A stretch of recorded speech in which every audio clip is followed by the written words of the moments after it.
the moral, the ethical, the intellectual, the astral, the cosmic, the celestial, house not made with hands. The alchemical axiom or principle of vitriol. Visita interiora terrae, rectificando inveniis occultum lapidum.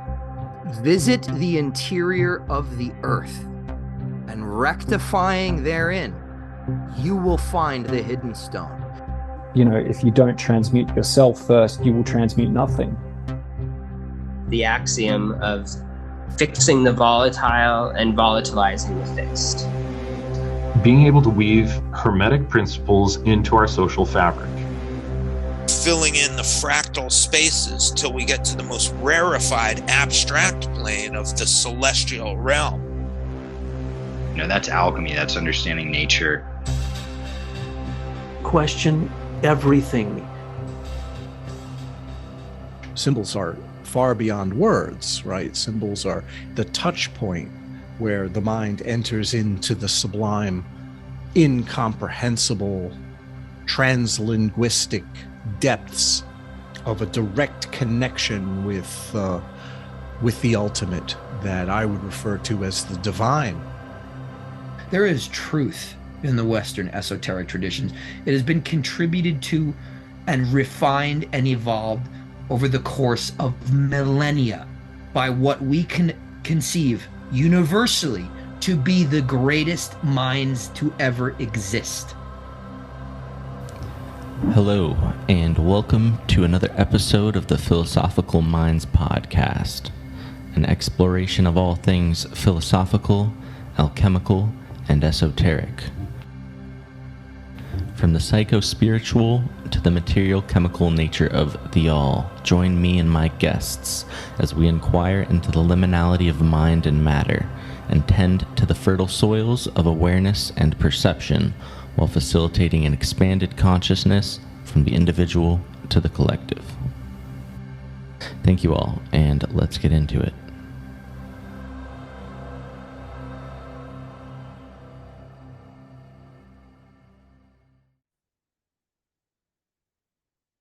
All right, my guest today is Britain's leading scholar in the field of Western esotericism, holding a master's degree in theology from Brasenose College, Oxford. He's also a filmmaker, poet, composer, and the author of numerous works in esotericism, and his name is Tobias Churton. Tobias, how are you? Welcome to the podcast. Glad to be here.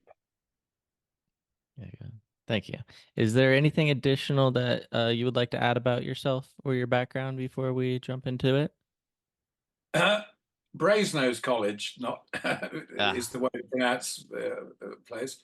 No, I can't think of. I don't like writing CVs. All right. Too much to say. So one of your books is titled "The First Alchemists: The Spiritual and Practical Origins of the Holy Art." This one was interesting to me.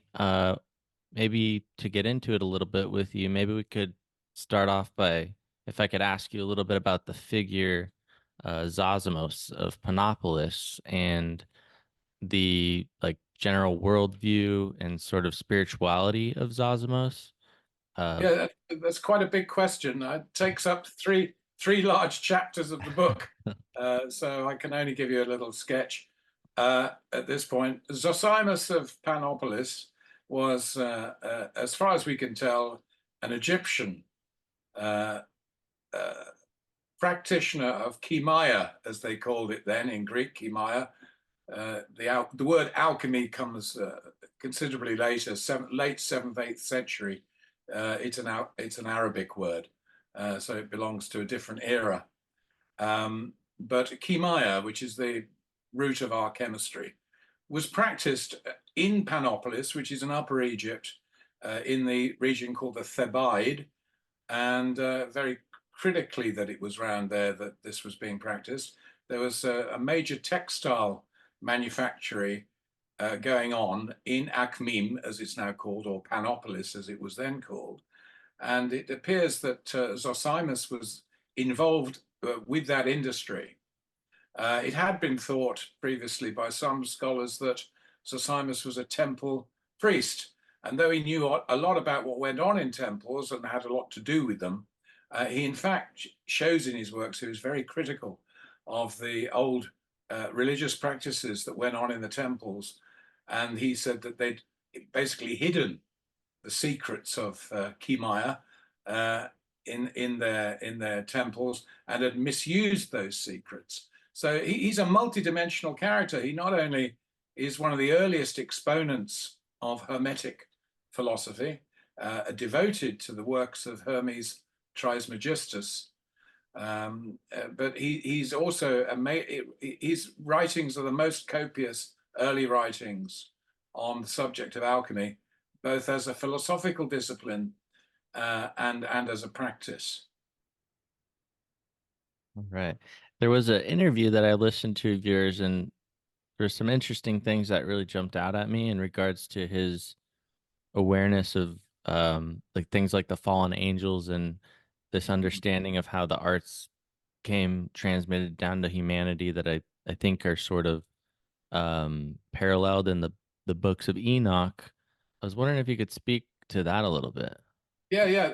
I think this was one of there's almost a slight dilemma in it. He's obviously acquainted with some kind of form of what we today call the Book of Enoch, or the Ethiopic Enoch, which is clearly current in Upper Egypt in the late 2nd century. I should have said that we date Zosimus from around 300 AD, after Egypt was recovering from an invasion of the Palmyrean Empire from North Syria, and which had caused a lot of dislocation and upset to the system there, which had been run by the Romans. His interest in Enoch is the idea, it says in Enoch that the art of metals, transformation, and all forms of deception we'd say of a scientific nature, were brought to planet Earth by fallen angels who were in rebellion against God and had come to Earth to mate with human wives. There are allusions to this in Genesis chapter 6, but the books of Enoch give us great detail. It was thought this was a very late work, but in fact, 7 fragments of 7 copies of the Book of Enoch were discovered among the so-called Dead Sea Scrolls found in caves at Qumran. So we know that it was being read in Aramaic in Judea in the 1st century BC, certainly, and it's thought to go back at least to the fairly early 2nd century BC. But it was a work that's clearly had an impact on the minds of educated Egyptians. And Zosimus's philosophy is fascinating because it's so eclectic. It's almost a classic case of an eclectic mentality. He manages to combine elements of Judaism with Hermetic philosophy, with Christianity, and with traditions that were later dismissed as apocryphal traditions, which would include the Book of Enoch, which by the 3rd century, the Christian church generally had rejected as having any canonicity, any authority. But we can't say that for the period when it would have first touched Egypt. Anyway, it was the angels that introduced the arts of chemistry to mankind. And that gave Zosimus a bit of a problem, because was it therefore 2 things? One, was it an illicit art, a black art, as we'd say? And secondly, did it necessarily involve magic, which means evoking or invoking various kinds of daimonies, or we'd say in simple English, demons. But you've got to remember that in late antiquity, the universe was run by daimons, and they were not necessarily bad. There were bad daimons and there were useful daimons, but anyway, they represented the powers that turned the planets and controlled the weather and all this sort of thing. In fact, the whole of nature was upheld by daimonic activity. Now, Zosimus is very critical of this. He doesn't favor this view at all. He's very much against the notion that in order to practice this chemical art of making dyes, it's basically, we are talking about making dyes, dyeing metals, particularly to look like gold or look like silver, or to make stones look like rubies or some other precious metals and stones. And also dyeing the purple dye was very important. So he says that all this stuff about invoking magic, or you have to do this particular chemical operation at propitious times, from the point of view of which demons are in control of the constellations at any particular point. He says this is nonsense, that it's basically pure science. Its origin is God. So it's heavenly in origin. So while the demons, the wicked angels called the Watchers, while they brought it down and abused it, the origin of this art is heavenly. And Zosimus is very keen to make that link again. And he therefore says that in order to practice this art, you must have a heavenly mind. You must have a purified mind.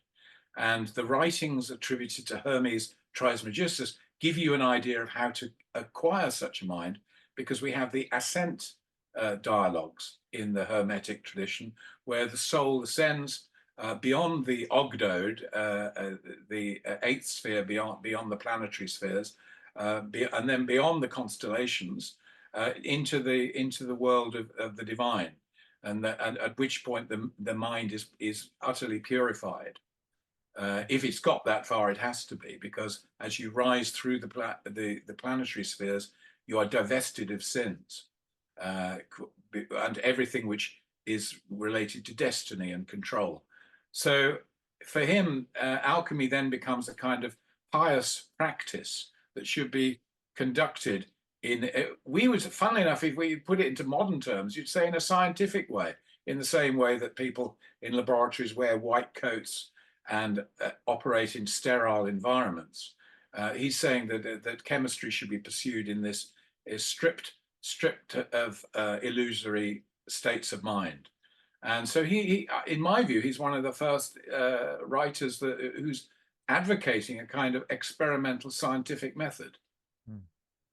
In his view, did he view Hermes Trismegistus as an embodied individual, or does he speak much about this, or is it kind of like an unknown thing? I think he would have thought it was generally the legend in Egypt, certainly by his time, 3rd century BC, 3rd century AD, Common Era, if you prefer.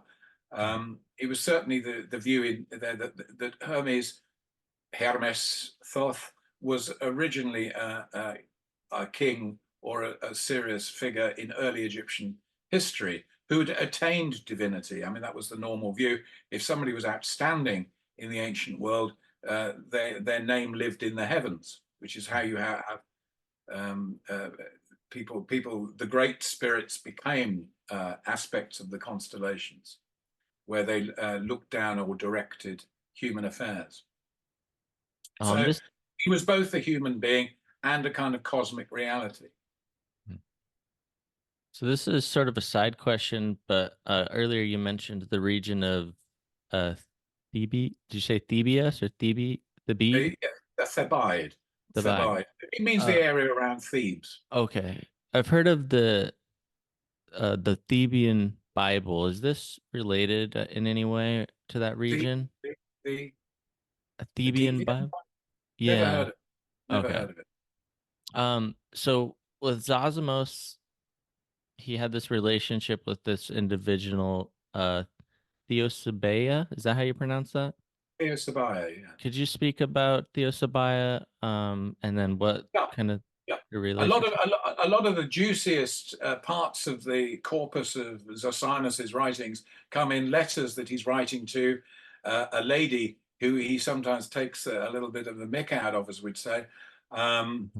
He calls my lady, or oh woman, he writes, who, as far as I can tell, and I give the evidence such as it is in my book, I think she was running some kind of guild, or certainly I think a company of trained chemists who I suspect were, she wanted to organize them into a kind of secret society for the preservation of the secrets of chemistry. And Zosimus writes against this and says, we do not need to keep our methods a secret. The success of these things is plain to those who approach them in the right way. We don't need to obscure this knowledge anymore. He said it would be better for everybody to have a book of chemical knowledge. If it is from God, then it will do them good. And he says that wicked people will always screw it up anyway, because by nature they deceive themselves and get bad results. And he gives various examples of people who've not known how to use a furnace properly, or not even understood the basic principles of these transformations, and who complicate matters. So he says there's no need to be obscurantist, there's no need to form a secret society. And he says it's all plain, we've got this information, let's use it wisely. And so he's constantly correcting her. I always wonder what happened to Theosebia, whether she carried on in her own sweet way or actually took his advice. But clearly somebody thought his advice was worth keeping, because there's such a bulk of these letters to her. Now, her background is interesting. Theosebia means God-fearer, which is a term normally given to people who were not Jews, but who adopted the Jewish religion. And it's quite evident to all the evidence we have that the presence of the Jews in Egypt was critical to the development of this industry, or metallurgical chemistry. I think we're watching in between the 1st century and the 3rd century something of a minor industrial revolution going on in Upper Egypt, such that it took the notice of the Emperor Diocletian, who in the 3rd century ordered that all alchemical chemical texts be destroyed, because he said it was making the Egyptians so wealthy that they were able to finance rebellion against Rome. So he said that all the documents must be destroyed, which probably explains why we have so few original examples of chemical writings or alchemical writings. Yeah, that might have my next question. I was going to ask if we have any record or evidence of the transmission of this potential alchemical guild's dissemination with any sort of lineage attached, perhaps, or anything like that, or is it pretty obscure, kind of moving forward with, the book burnings and all that stuff? It's fragmentary. I mean, there are names given of various practitioners. The name that Zosimus chooses, the two luminaries of the art as far as he's concerned, one was Maria, called the prophetess, who was a Jewish woman operating at least in part in Alexandria, right on the northern coast of Egypt. And another figure that he liked was the works attributed to the Greek philosopher Democritus. But as far as we know, Democritus never wrote these things. They were written, and they're now called pseudo-Democritus. Democritus was a 4th century BC Greek philosopher who invented the concept of the atom. But anyway, he always refers to him as the philosopher. But in terms of lineage, did somebody follow Zosimus? Did they set up a hermetic lodge or something of this kind? There's no evidence for this at all. There may have been hermetic lodges, but there's no evidence of any link with the chemical art. So with the books of Democritus, what were some of the alchemical contents contained within these works? Well, the three main interests were chrysoprase and turning things into gold color to manufacture dyes for metals that made them look like gold, and making things look silver. And then there are recipes. I think we've got the earliest recipes from what's called pseudo-Democritus. I think there's a good 200 variant recipes for making various alchemical compounds. Divine water or sulfur water is the main one, because it was an active ingredient that precipitated change. the other thing was, as I say, was dyeing stones, which is really the origin of why we get phrases like the philosopher's stone. They were talking about, they were dyeing stones. And the other thing was the dyeing, to produce a good purple dye for textiles, because purple dye was very expensive. And it was only by law in the Roman Empire to be worn by the nobility. So there were clearly people who wanted purple dye who were not, I suspect, nobles and wanted something resembling it. Although the Greek word for purple could also mean red. So it's not always clear that we're talking about the imperial purple. But I think a lot of the art was based on making votive objects for the household, perhaps figures of, certainly figures of gods or animals, or just precious objects that you valued hugely. And in the Roman Empire, something that looked like gold would be valued like gold, as long as it could be, you know, they worked out how to make a gold, effectively a paint, which had no obvious impurities in it. And the only way they could test gold then was to heat it up, and heating it up would reveal any impurities. And if it had no visible impurities, then it was taken to be gold. And the word gold just meant the color, mostly. It also referred to gold as the mineral, but yeah, we're talking about a brilliant development of the dyeing industry, which was made possible by improved ovens. That was a big part. But I think most particularly, it's amazing how I was very surprised in the research to find how late a development glass blowing is. And it's only really after you can make glass instruments, which are resistant to mercury, which tin and brass instruments were not resistant to mercury. Mercury corroded them. And that's only in the late 1st century BC, which is really very late in the history of ceramics and all the rest of it. So, and the earliest glass blowers we discovered have actually been found in Jerusalem, of all places, which may indicate an industrial link between Judea in the Roman period and Egypt. Then there was a codex that you had mentioned, the Codex Marcianus. Is that what it was? What does this consist of, and how does it tie into all of this? Yeah, it's called Marcianus because it's in St. Mark's Library in Venice. That's where the collection was stored. The largest collections of alchemical writings were made in the Byzantine period, when after the fall of the Western Roman Empire, the Roman Empire in the East was based in Byzantium, which later, had been Constantinople, now called Istanbul. We know what you're talking about, and that's where the emperors of the Eastern Empire ruled from, and the Eastern Church, the Eastern Orthodox Church, and it was the Eastern Orthodox Church that made large collections of alchemical writings and bound them in large compendia, of which the Codex Marcianus is one of the 3 main ones that exist today. There was another one in Paris, and there's one in Florence, which are copies. I think the existing copies were written, the Marcianus is written around the 9th and 10th century. So very late, when you were talking about writings originally put together 800 years before. Yeah.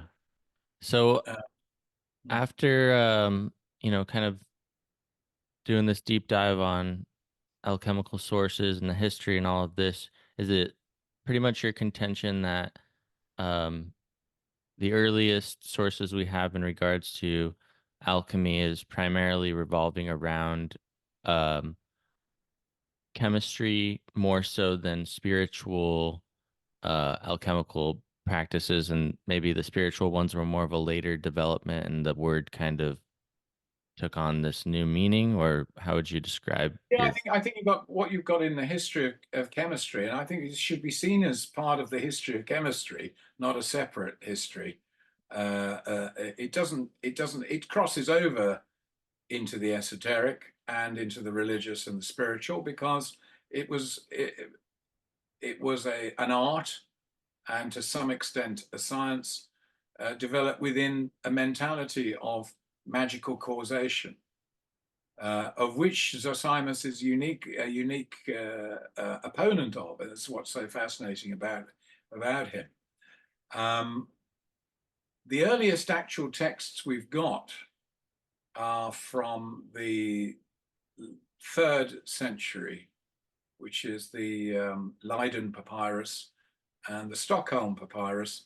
And all those papyri came from the Thebes area and were discovered in the early 19th century and brought back by a man called Anastasiou.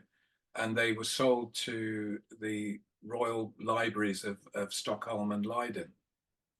And that's where the originals of those are. So those are our earliest actual objects with alchemical recipes in them. And but the earliest texts we have, the Pseudo-Democritus, have been dated to the mid to late 1st century, sort of St. Paul's time, or Josephus, the Jewish historian, around that time, about the time of the destruction of the temple in Jerusalem. Give it a kind of something else that was going on. That's when those appear to have been written. So we are talking about a development of the 1st century. As I say, some of these texts must have been part of larger collections. And there's a chapter in the book about a Theban magical library. When the Arab dealers sold their papyri, they basically looted from tombs. What they would tend to do is, if they found a codex, they would tear it into parts and then get more money for the separate parts. So we cannot be altogether sure, or there's been a lot of linguistic analysis and of the text, exactly what they were once part of. But there's one thing for sure, is that the chemical recipes discovered in the Thebes area were related also to magical writings and what's called the Greek magical corpus, one of which came to England and was translated by Godwin, and Aleister Crowley would end up using it as his so-called Bournless ritual to invoke the holy guardian angel. So we can say that in the 3rd century, magic and chemical arts had some kind of link. I think partly because I think that some of the practitioners thought that they couldn't get successful results without appealing and supplicating demons or gods. Or I mean, these magical writings are highly syncretic. They invoke Jehovah, they invoke Osiris, they'll invoke Hermes, and any number of deific characters. It was like the more god names you could throw in, the more powerful a call you would make on spiritual powers. But this was this, as Zosimus says, was complete. He remarkable. He said, no, this isn't what we don't need all this. He said, all you'll end up doing is making quite unnecessary deals with impure forces, and we must keep the art pure. That's why one of the many reasons Zosimus is significant and should be distinguished from other practitioners. Yeah. So I think there was a fight going on, an ideological and philosophical fight going on in Upper Egypt as to what kind of philosophy was best suited for this art. And you've got aspects of this in things like the Nag Hammadi library, which I'm sure you're very familiar with, the so-called Gnostic library discovered near Al-Khazra in Upper Egypt, not far away from the area we were talking about. And in the Gnostic Gospel of Philip, so-called, it refers to the dye works of Levi. And a comparison is made between baptism and dipping cloth into dyes. And you then, I've got my favorite chapter of the book is the relationship between Gnostic ideas and the language of, Oh. of the Gnostic writings, and the practice of Kimaya. I find that very interesting, and it's a kind of new insight. And I hope I've opened up an area that others will get to grips with even more. I wonder if this is the chapter you're talking about. And I haven't gotten this far yet, but chapter 12, it was a strange relation as That's it. alchemy and gnosis, and Mercury and Christ. And that's something I wanted to definitely ask you about. It sounded interesting to me. Yeah. Well, what do you want to ask me? I'm not going to relate the entire chapter to you. I wanna. It's okay. Mercury and Christ. Is there some interesting correlations that you've made that you could elaborate on there? Yeah, I think that's a very much later principle. The Christ Mercury comparison comes out of the Middle Ages much more. As I say, the alchemy goes through these phases. It's the same practices, more or less. You're talking about distillation, evaporation, smelting, mixing. They are called recipes. It is a form of cooking in a way. It's an elaborate form of cooking. The Christ Lapis Mercurius link is very strong in the 17th century in writings like Heinrich Kunrat's Amphitheatrum, where he says that the mercurial stone which exists in all nature is Christ. There's nothing of that in the early alchemical writings of what my period in this book is the first alchemists. It's not, it's the origins of all this stuff. But you can see in the Gnostic Gospels, there is a definite link where Jesus says, I think it's in Gospel of Philip, I came to make the above like the below and the below like the above, and to unite them in that place. And this is, of course, a quotation associated with Hermes, Mercurius, Trismegistus, to the above and below thing, as above, so below. So Christ in the Gnostic writings, which are written in exactly the same area where this chemical industry is going on, are using you're using spiritual language. Are you using spiritual language to describe chemical processes, or are you using chemical processes to describe spiritual realities? And that's where the relation becomes really interesting. And it seems to me that in fact it's both, that they're feeding off each other. And so yes, obviously mercury being a vital substance, and it was held to be within all things if only you could extract it. I mean, they knew how to extract mercury from cinnabar by a cold method and a hot method, which has been demonstrated recently by in the university in Italy by Martelli and his team. They've actually reproduced one of the experiments from Pseudo-Democritus, where extracting mercury from cinnabar. This notion that there was is a vital principle in all nature, which is divine, and is symbolized as mercury, because mercury can be both an incorporeal and a body. You can have cold mercury, which is a solid, appears to be a metal, and its double nature, that it can actually change the temperature, and suddenly it's what they called an incorporeal. This idea, the relation. It becomes symbolic of the logos, the hidden intelligence in the cosmos, the Stoic doctrine, which you then see developed in the Gospel of John. In the beginning was the logos, and the logos was God, and he made all things, and he's in all things. And you've got that in the Gnostic Gospel of Thomas: lift up a stone and you'll find me there, split a piece of wood and I am there. So this notion that there is a transformative element already in nature which allows transformation from one state to another. I'm not talking about transmutation, I'm talking about transformation.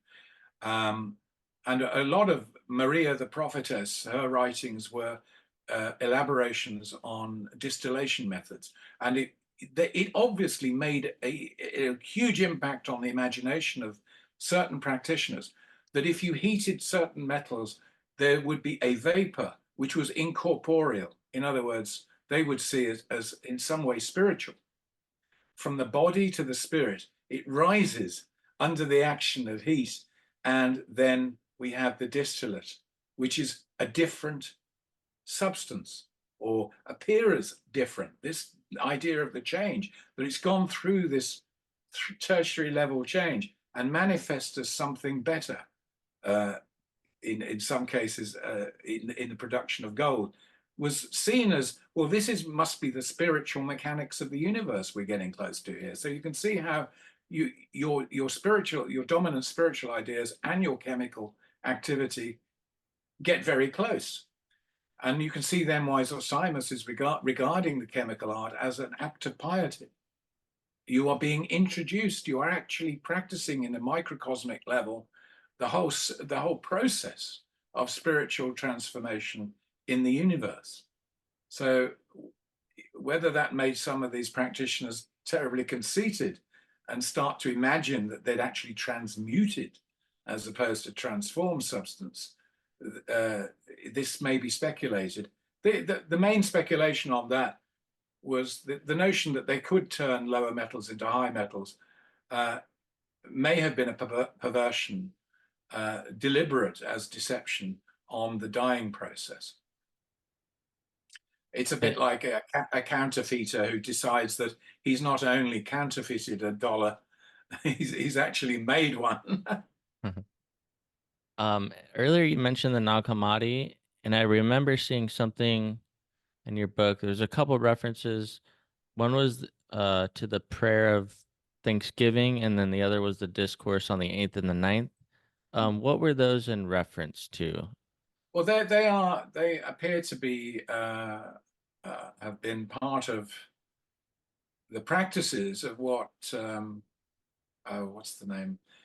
Dutch scholar, tip of my tongue, Roelof van den Brik, thinks there were Hermetic lodges at some period in Egypt where they practiced a Hermetic ritual or meetings.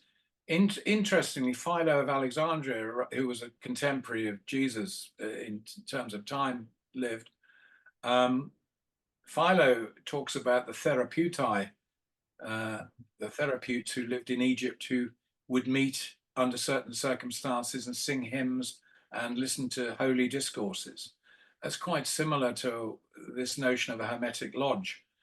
The trouble is, if you use the word lodge, you immediately fall into the amok, that these were initiatic forebears or even lineal descendants of Freemasonry. I don't think there's any evidence of that at all. Even the existence of a Hermetic lodge is speculative. But if you read the discourse on the 8th and 9th and the prayer of Thanksgiving, I think it's difficult to imagine they weren't used as part of a sort of daily or weekly ritual for a gathering of men, perhaps in what they called later in the Middle Ages a confraternity, secular people outside the temple system operating a kind of religious sodality, but I suspect associated with trade. And I think we're really talking, I personally would favor the view that these are developments within trade guilds. The trade guilds develop in Egypt once the Romans have established themselves and opened Egypt up to the whole concourse of Roman trade. And it produces a revolution, slow but very, very noticeable revolution in Egyptian social life. The temples lost their power, and the knowledge which had been kept among the priesthood becomes distributed. And among those knowledges was the Kimaya, which of course favored the priests before with secret knowledge. They could make statues that people would, frightened of or felt they had to supplicate or pay money to the temple. And that knowledge is starting to go out into guilds. The guilds were designed to protect the knowledge of the trade. And we have good evidence in the 1st century AD that there were a whole series of Jewish guilds in Alexandria covering the trades. So I think the idea that there's a syncretic development of religion within guilds where there is a more universal idea of religion, which incorporates the Greek gods, elements of Judaism, later elements of Christianity. And in that sense, you could say it is a kind of a very interesting resonance with later Freemasonry. But I rather suspect the later Freemasonry was in fact the product of people speculating on what had been going on in the ancient world. And in other words, they were trying to revive a universal philosophical meeting place. When you think that Freemasonry develops, for example, within the growth of the empires of Europe and England in particular, you're engaging suddenly with people of different interpretations of your religion, Christianity, but you're then meeting people with different religions altogether. How, on what basis can we discuss? And so you get a drive for universality. As it says in the London Freemasonry, in the charges of 1717, that religion on which all men can agree. So what can we all agree on? And I think you have that same pressure in the Roman period, when the Romans take over Egypt after the death of Mark Antony and of Cleopatra, and the Romans take over the governance of Egypt. I think you have this universalist drive and to make an impact on the world and take advantage of the amazing trade opportunities that arose out of that. You need a syncretic religious system which is not dogmatic. And so I think this is the origin of your Gnostic, a large part of the origin of the Gnostic, Egyptian Gnostic writings, is the pressure to be syncretic and to come up with a universalized philosophy. The Hermes tractates, which I don't know, are there any scholars today who would think that they were any more ancient? 1st century AD at the earliest. I think these are products. Now, they may be based on elements. Jean-Pierre Mahe, Quebec University, has shown that there are elements of older Egyptian material in them, but you would expect that. But the point is, the fundamental philosophy of them is accommodating both of paganism, polytheism, and it's accommodating of monotheism. It's accommodating of Stoicism and of Platonism. It's accommodating of Gnosticism and the books of Moses, the Pentateuch. They're all somehow reflected, and even Christianity to some extent. The very figure Poimandres, who reveals to Hermes the nature of the universe, probably means shepherd of men. There have been other interpretations, but I think that's at the moment, I would say it's the most likely. And the shepherd, who is the good shepherd? He's the Logos. He's the principle of the divine intrinsic to the universe. And whether you then take a pantheist view or a panentheist view, is God the universe, or is God in the universe, but also objective to it? Yeah. Yeah, I have a translation of that. That's what it refers to as the shepherd of men. I wanted to ask you about the animation of statues, and I don't know if this is with Zosimos, but I think there was this idea of animating statues or imbibing them with like a sort of living spirit or like a talismanic type thing, something along these lines. But have you come across that in your research Oh with? gosh, yes, of course. I mean, it was the Hermetic tractate called Asclepios, which was translated into Latin in the Middle Ages and was known in the medieval period by scholars, whereas the bulk of the Hermetic writings had disappeared from Western knowledge by the Middle Ages, well by the Middle Ages.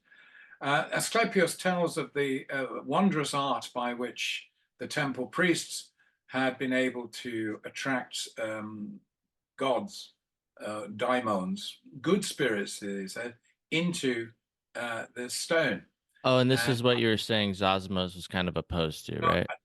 I'm getting to that. Okay. I'm just saying, first of all, where the notion comes in. Now, those were always in the Renaissance. That was the most controversial part of the Hermetic writings. People were prepared to accept that Hermes was a prophet of Christianity, but this business about making divine statues was plain and simple idolatry. Now, what's fascinating about Zosimus is he himself takes this issue with this. And he said that these making of statues in the temples was a perversion of people's will. It made them beholden to demonic powers who were then loath to let go of the devotion that they had attracted.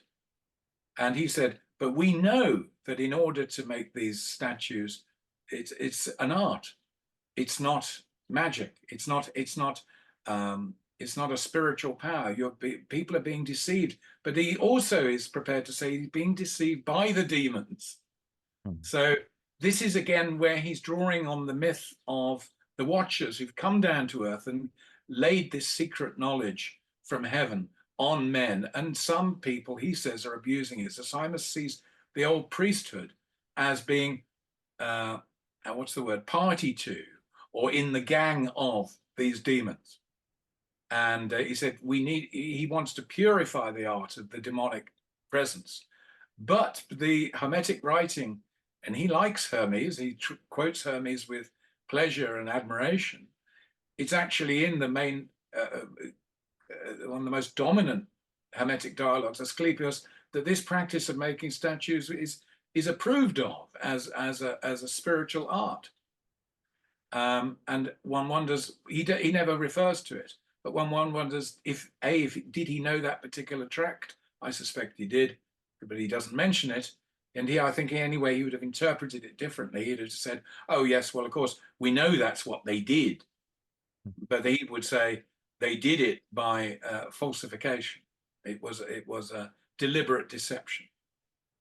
Okay. But, it wasn't only in Egypt that this concept is going on. You've got it in the theurgical writings. The Greek theurgists, drawing on the Orphic tradition, were also aware that a correct kind of invocation and a form of religious magic could imbue and persuade divine presences to inhabit idols, which then become a focus for spiritual transformation. And that was being written about among the Greek writers outside of Egypt, and seems to go back to the Orphic tradition, which originally originates in Thrace, which is sort of southern, we'd say Macedonia, Romania, where you had a tradition of shamans who enter the spirit world, perhaps under the influence of what they call entheogens today. So that goes back to the talismanic art. And of course, Zosimus is very aware that the chemical art, chemia, has been used and can be used to create talismans for good luck and so forth. He accepts that that's going on, but he clearly doesn't approve of it. All right, now it's sinking in. That's Zosimus. If we had more writings, we might find any number of other alchemists who might have written convincingly and persuaded us that all chemical arts were involved directly with magic. Yeah. Later on, of course, the chemistry is rejoined to magic, interestingly enough. But that's because by the 10th century, if you read the Pseudo, which was a great Byzantine encyclopedia, and if you look up, not alchemy, if you look up chemia, chemistry, it will say the transmutation of metals into gold or silver. That's by the 10th century, that was kind of accepted that that's really what it was about. They'd simply misunderstood. What has happened, of course, is that the original context in which this art was practiced, which was industry, has disappeared with the fall of the Roman Empire, the collapse of order in Egypt, leading up to the Arab invasions of the Muslim armies. In that period, the whole sits im Leben of chemistry has vanished, and all you have are these writings, which the monks kept for the sake of knowledge and because they had a sort of spiritual patina. And when they read about plain languages to make gold, they thought it was literal, that this was an art that made gold. So they spent they spent the next 1,000 years trying to do that. Okay, so after all your digging into all of this alchemical history, when someone asks you, what is alchemy? How do you reply? How do you answer that? I say, do you want the encyclopedia answer or what I think it is? I want what you think. Well, I don't. I think alchemy, if we're going to use that phrase because it's so attached to it, goes through phases of philosophical interpretation. And you can't say that the alchemy of the 2nd, 3rd, 4th centuries is the same alchemy as was thought of in Byzantium in the 10th century. And it can't be the same alchemy that was thought of by Roger Bacon and late medieval thinkers, Arnold de Villanova. And that's not quite the same alchemy. The context has changed. Nor is it the same alchemy that becomes of great interest to Paracelsus and in the 16th century. And then there's the Rosicrucian alchemy, which is almost entirely religious, that develops in the early 17th century, and then different again from Robert Boyle and Isaac Newton's alchemy, which is attempting to make it scientific in the modern sense in the late 17th century. And by the 18th century, alchemy has diverted over here into Freemasonry and the occult, and chemistry has its new purified version. And they're rather like somebody who's jumped class or climbed the social ladder. The new scientists do not want to show that they were associated with these sort of strange people. And so you then get chemistry, which you're allowed to be taught at school, and then you get alchemy, which you're going to have to read about in your own time if you can practice it. And that's been more or less the situation until the last sort of 30 years or so. I think now there is a growing realization that you can't extricate the development of the art from science. And I would go further and say you can't extricate science from early alchemy. Okay. And I wonder if this is some... But if you wanted an all-in thing, I'd say it is the art of causing change through knowledge of chemistry, which also, of course, involves chemistry. It is chemistry. My definition of alchemy is that it's chemistry with a changing philosophical background. Love it. Okay. So you have this other book called The Pillars of Enoch, When Science and Religion Were One. Yeah. And of central concern, I guess, is that there's this dichotomy between science and spirit, which is false. And I was wondering, is that kind of in reference to a little bit of what you were just saying, or how would you elaborate on that? Well, yes. There is knowledge and there is experience. And science is based on knowledge and experience, and religion is based on knowledge and experience. And the earliest science was religion, and the earliest religion was science. And that unity has been broken, basically due to the materialist revolution of more or less the 17th century, but especially philosophically in the so-called Enlightenment, which I remember Gilles Quispel, the great Dutch theologian, said to me in his room, their Enlightenment was a blackout, meaning that the notion that reason is the, in ordinary reason, quantitative rationation, is the arbiter of whether things exist or not, is false to human experience.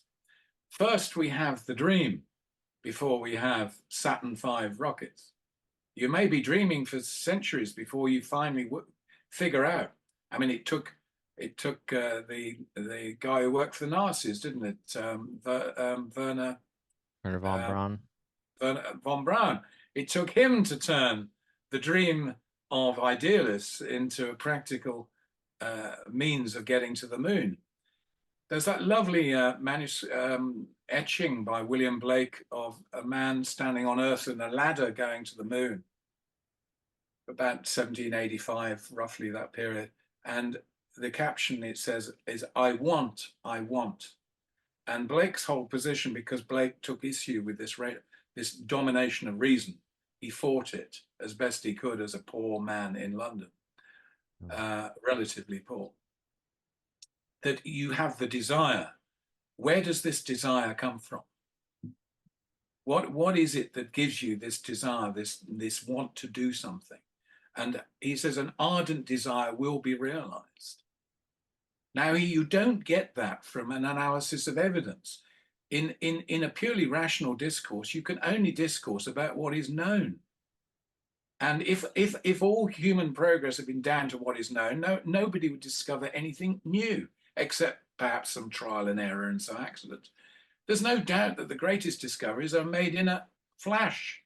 Whether you use the image of Newton and his apple or whatever it is, something sets off a process where novelty comes in, or an imagination, but it starts with the dream. Perhaps it starts before then. The way we learn about the world is not simply based on what our senses tell us directly.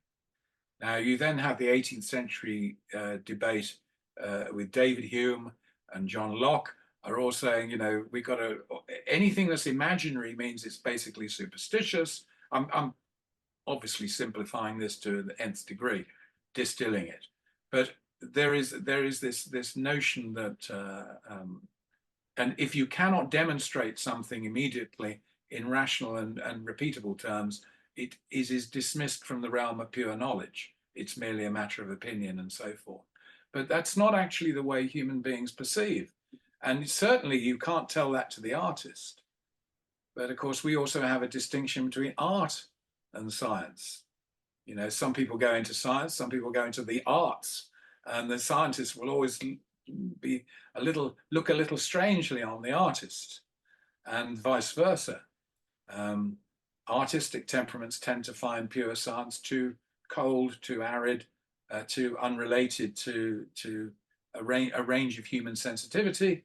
The modern scientist says, "Oh, you're just talking about neural synapses, and your part of the brain that does that is overstimulated from the point of view of," and so on and so forth. So we make the world in our image. If we make a world based on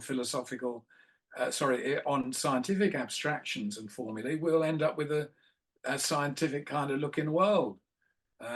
Or as John Lennon put it in his 74 song, steel and glass. Glass reflects, steel repels.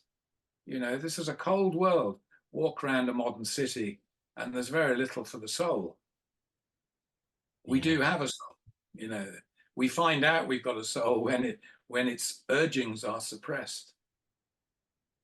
That was one of the good things about the 60s, even though it was an inchoate rebellion and unfocused in some aspects, but not all.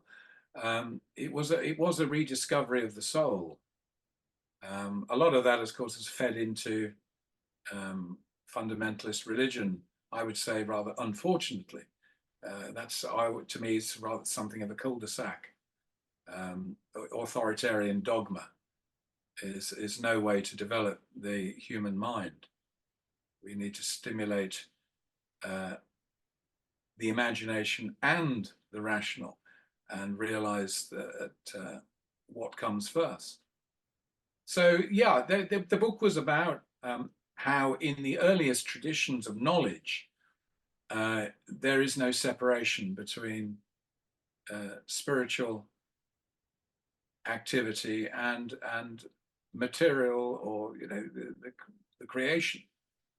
They're integrated and they're one. And I make the case in the book that if we look at the esoteric traditions of the great religions, as they're called, whether it's Christian Gnosticism or Kabbalah in Judaism, or Sufism in Islam, or Zen in Buddhism, or Raj Yoga in Hindu philosophy, and the Advaita traditions.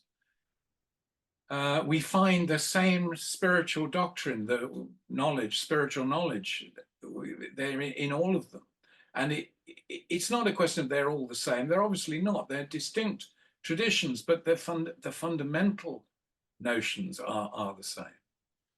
And that's what I've been writing about for years. And I would say a religion for the future would be nice. It would be nice if it was based on the coming together in a kind of international colloquium of the esoteric traditions of all the religions. And indeed, obviously, you want pure science in there as well, because symbolism is based on real things that can be observed. And in what we need in some ways are new symbols, using the language and perhaps imagery that pure science is giving us.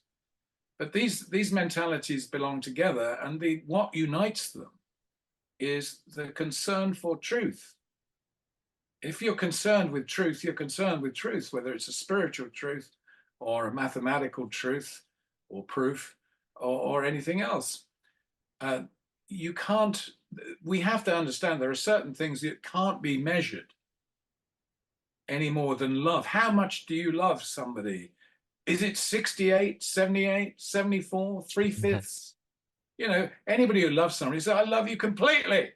Do they mean 100% or 110% or more than? Oh, no, they mean something that cannot be computed.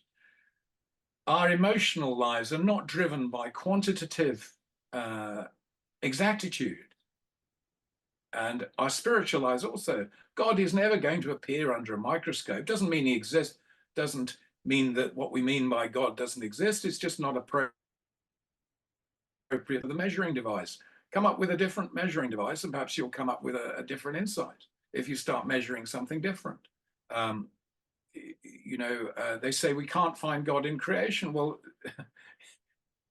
he created the universe. That's the tradition. That doesn't mean, he is of the same substance.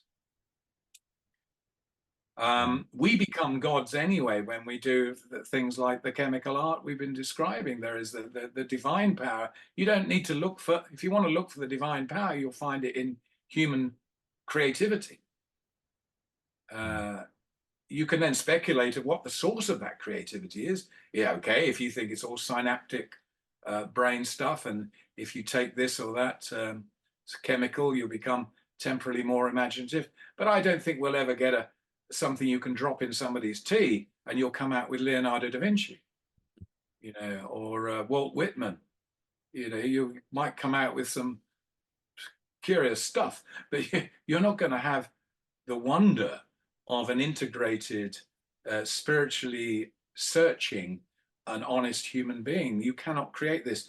And artificial intelligence is literally that. It isn't intelligence, it's artificial. It's a human construct modeled on imitating aspects that we've decided are important, or somebody's decided important about people. Intuition tells you, do not trust appearances. It's the first philosophical lesson you learn. Don't judge things by appearances. Now I hear about there's all these fake imagery, fake videos, fake news, fake everything. My God, most of it was fake anyway. Yeah. My dad used to call Hollywood the dream factory, and he didn't invent that. That's a very common view. But he always referred it in those terms, that it was making fakery for our amusement, titillation, entertainment, certainly not necessarily for our welfare. Although, sometimes we're surprised by, you get somebody will come through with something that is truly, truly, truly of lasting value, which is great. Same with art. A lot of it is fake, insofar as it's fundamentally insincere or is not striving for the truth. I think if you strive for the truth without limits, you will end up in common ground with others, whatever your starting point. The only reason I'm interested in God, spirituality, so-called Western esotericism, is simply because I had experience as I was growing up that such was vital, important, and missing from the dominant culture I was growing up in England and Australia in the 60s and 70s. It was clear to me that there was an absence of vital insight.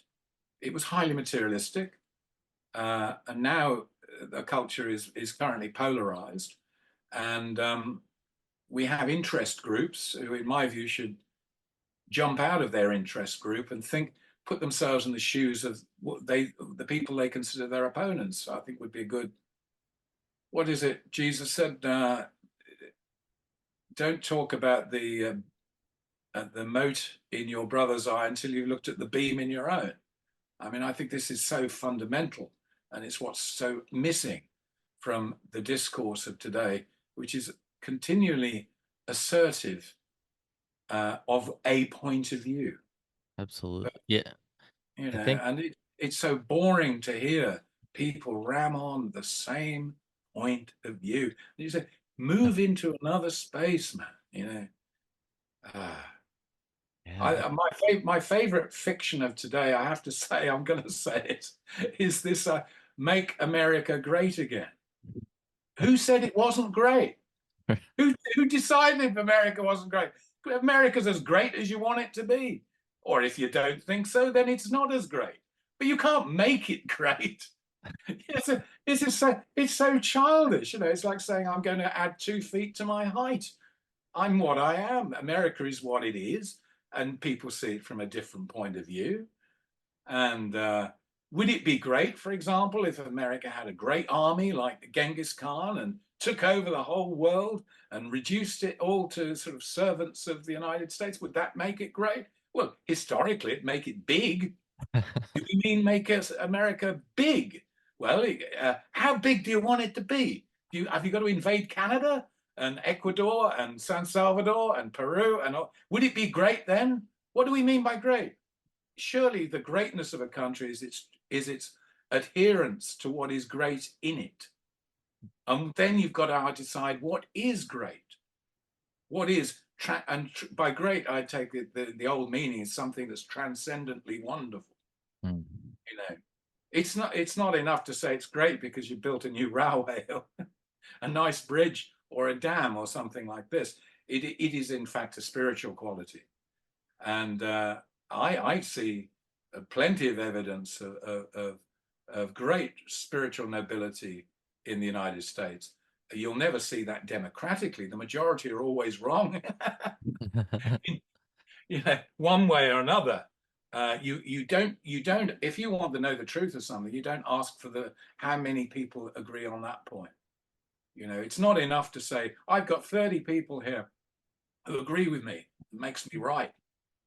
You know, they used to say in India when British were running it that the more witnesses you could bring to a courtroom to favor just meant the more money you had to pay them. Absolutely. Yeah, I absolutely love everything you just said. And yeah, I think that's a huge issue with things like you were saying with the absence of insight and the material inclination. It's like this postmodern worldview. Isn't it postmodernism that says that there is no real truth or something along those lines? Yeah, all of this tripe. It's usually dreamt up by somebody in a university. I think there was a Japanese that said that we've reached the end of history, and I thought, you stupid twit. You know, how can you say that? Your history is going to be written. I remember John Lennon saying that to Phil Spector. Phil Spector was mouthing off in the studio, going completely wild, waving a gun around. And John says, Phil Spector says, we're making history here. He says, Lennon says, I'm going to write your history, Phil.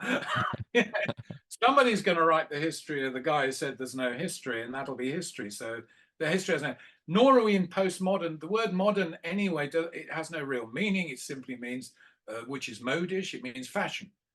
Modernism was a fashion, and it comes around in the late 19th century, and it was a word picked up, as usual, by journalists, and anything was different, they said it was modern. So you got modern art, modern architecture, modern warfare, and they're just a word you could apply to anything to give it a patina of newness.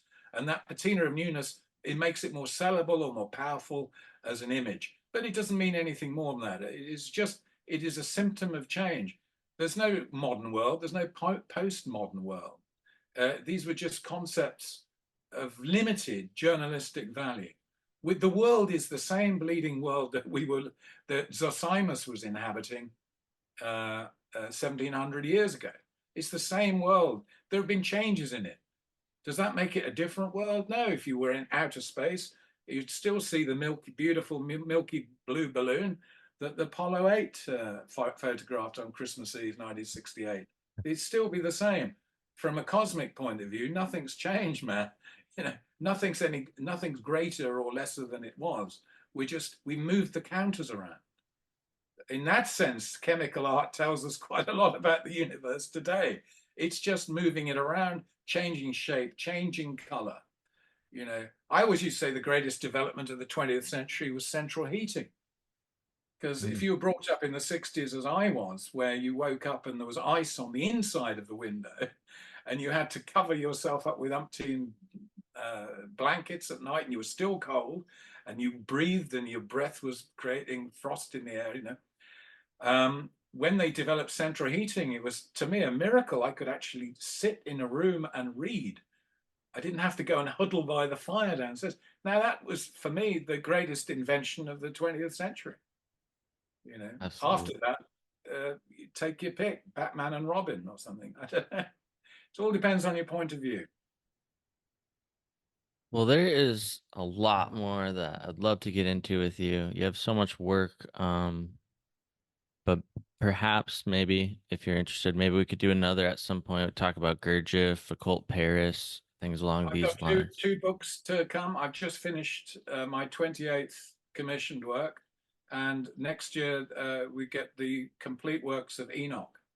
Ooh. That's a complete scholarly, all taking into account all the world scholarship that's been done on the books of Enoch, and I think that's my theological masterpiece. Wow. And I just finished what I may have to. I've been going blind for some years. I may have to stop writing. Well, I'm sad to hear that, but I'm also very excited about your books that you've got coming. So, I want to ask you a couple more questions before we wrap up. If you have any works that are you're aware of that are untranslated that you would love to see translated, what would they be? First of all, the complete works of Johann Valentin Andrei, 1654 to 1584, 1653. Johann Valentin Andrei was a theologian based at Tübingen University. His mathematician tutor, Michael Maestlin, was a friend of Kepler. Kepler was also at Tübingen. But his main claim to fame today, although it's really isn't his greatest achievement, but he almost certainly was the author of the first Rosicrucian Manifesto, Forma Fraternitatis, published in 1614 against his will. His works on theology and society, I had several translated when I was writing about him, are just, I think that there was some of the most truthful and plain works, and are modern in the sense that he has his use of language would fit the modern frame of reference. He seems to me to be a mentality of clarity, of spiritual value, inestimable spiritual value, without ever sounding weird, funny, asking you to believe in odd things. And he's plain speaking and deeply spiritual. I think practically nothing of his has been translated. Wow. After that, I would probably think some works by Giordano Bruno should be translated. I think we've got the Ash Wednesday Supper is about it at the moment. I'd like to see the complete Bruno in English. But they're actually, I used to work in Duke Humphrey's library in the Bodleian Library in Oxford, and there were shelves of major works written between early Renaissance, mid 15th century through to 1650, never been translated. Works on philosophy and history. The amount and our knowledge of actually what's been written and thought before it's a drop in the ocean. So where would you end? I don't understand why we don't have a continual house of translators working I don't through. either. I mean, I do know why it's happened. It's because in the late 19th century, you had this philosophy of progress and the philosophy of evolution, which went with it, which suggested that that which was past had already been absorbed and it didn't need to be repeated. And anyway, you couldn't trust it because they didn't think like us. But actually, when it comes to spiritual and philosophical learning, these guys were no fools in that period. They had much, much to say to us, and some of what they said is so elevating. There's nothing to compare with it in world authors today. I've tried to bring personally as much of this through to new audience as I can, and have been able to, given my resources. But it's a drop in the ocean. So, but if you ask me one thing, I'd say the complete works of Andrei, because I think they're stunning, and I think he's a very beautiful and important mind, and not nearly rated as highly as a religious philosopher as he should be. I mean, you know, if you read Emerson, which I was struggling with last year, it just is so, compared to Andrei, who was writing 200-300 years before him, it's just turgid by comparison. Wow. I don't say that to offend the great fans of Emerson, because Emerson provided something that nobody else was providing in the United States at that time, and I value that hugely. But you could put everything Emerson ever said of any great value into one of Andrei's short works. Wow. Because he had the ability to synthesize huge amounts of learning and go for the diamond pristine point without too much laboring. And I think he's terribly important. I think the publisher Black Letter Press is working on translating some of Bruno's stuff. I saw something a while back. I don't know how far along they are, but that'll be exciting. It will be. Bruno's a fascinating writer and highly poetic, and it takes some getting used to. But he was a super writer. He wrote with tremendous color and enthusiasm, and he didn't deserve to be burnt at the stake at all. And it was terrible. Yeah. What happened to him and the way he was tricked through his naivety, as so many great philosophers are naive in the face of the world, and are inclined to believe that holy guardian angels are always on the watch when seem to turn their backs. So that, yeah, there's a lot of scope there for translators, but you'd have to have hot Latin and Greek, and they don't teach Latin at most grammar schools in England anymore. They say it's a dead language, but it's not true. They've just killed it. Yeah. What are one or two of the most impactful texts that have influenced you? Interesting question. Never been asked that before. Two of the most impactful texts. Very hard to answer. I mean, obviously, with the Bible at one side, because I still get tremendous inspiration from the Psalms and other parts of the Bible. There's always something new to discover there. Non-scriptural material, impactful. Well, I love Pico della Mirandola's Oration on the Dignity of Man, 1486, which I think Ernesto Guerin described as the manifesto of the Renaissance. I would say it was the manifesto of any Renaissance you might wish for. You can get it out of mothballs and apply it to any modern situation. That would be a great impactful one. One that impacted hugely on me when I was sort of 1920 was The Birth and Death of Meaning, very different, by Ernest Becker, which is a Freudian analysis of man. He comes to a strange conclusion at the end with a chapter, I think, called Homo Heroica, that man has to face reality and with all his spiritual resources, face the facts and transcend his fear of life. And I think it helped me get through a sort of suicidal period. It was very sort of John Lennon 1980-ish.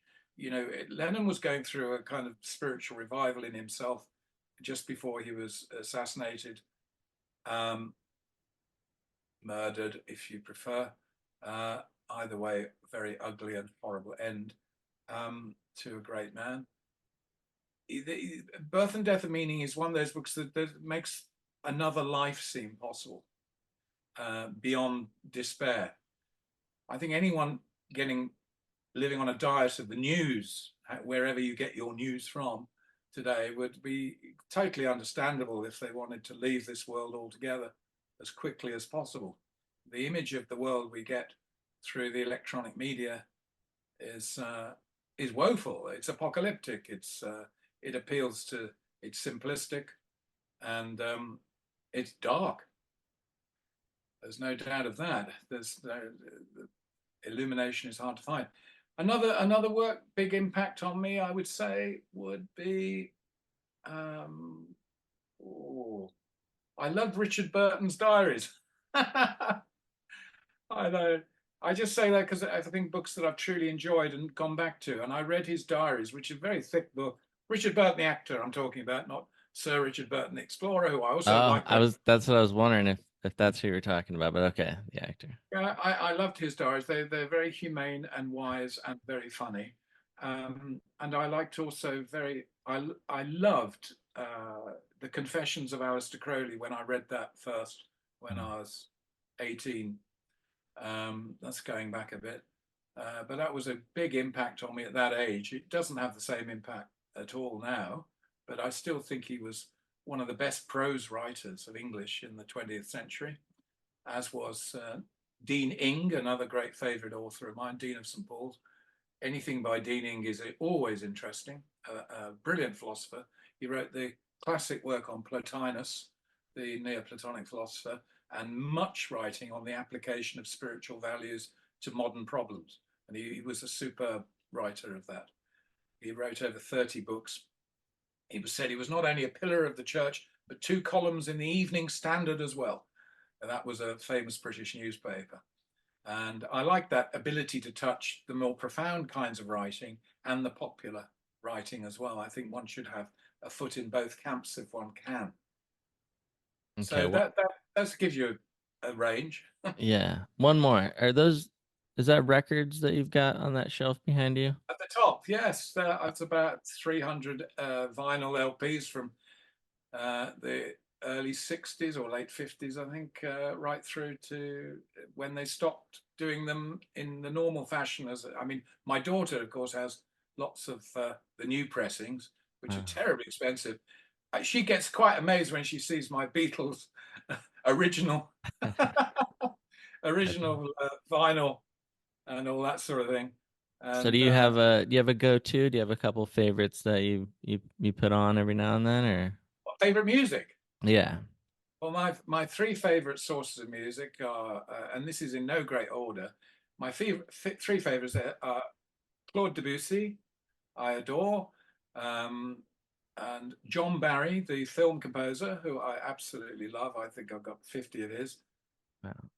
Anything by Frank Sinatra after the Capitol years. I've got all the reprise records, and anything by the Beatles, together or solo. I enjoy all that. But I'm particularly fond of film music, and I do think the Beatles were inspired. Excellent. Are there any last thoughts? Anything else at all that you want to put out there for the listeners? Ollie, if I haven't said enough by now, people will be either repelled or driven to pick up a book that I've written. They'll love it. I hope the latter. And if those who are repelled, I'm sorry. Well, all right. Where can people learn more about you? Like if they want to check out your work, find your books, where would you direct them? I have a functional website, tobiaschurton.com, which has all the books that are available. I think all my books are still published with a couple of exceptions, still available. And they have links to the usual purveyors, Barnes and Noble, Amazon, and this sort of thing. There's a potted history of my background, a couple of interviews, and a lot of my music. My orchestral work and my song catalog is also on that. And it'd be nice if people would listen. If I'd had a different life, I'd have loved, like so many, to have had a musical career. It didn't work out that way, but I've still been able to produce a lot more music than I thought was going to be the case. And I seem to get better at it all the time. I shall retire into musical mode around October. Between October and Christmas, I'll be playing instruments and arranging and so forth. And hopefully something good will come out of that. Beautiful. The inspiration should never cease. It should always be flowing. And it's always a question of cleaning the channel so that it comes through. Very difficult, but well worthwhile. Well, I greatly appreciated you taking the time to do this with me. So thank you so much. And until next time. Above us, only sky. Thank you very much, Sky. It's been a great pleasure.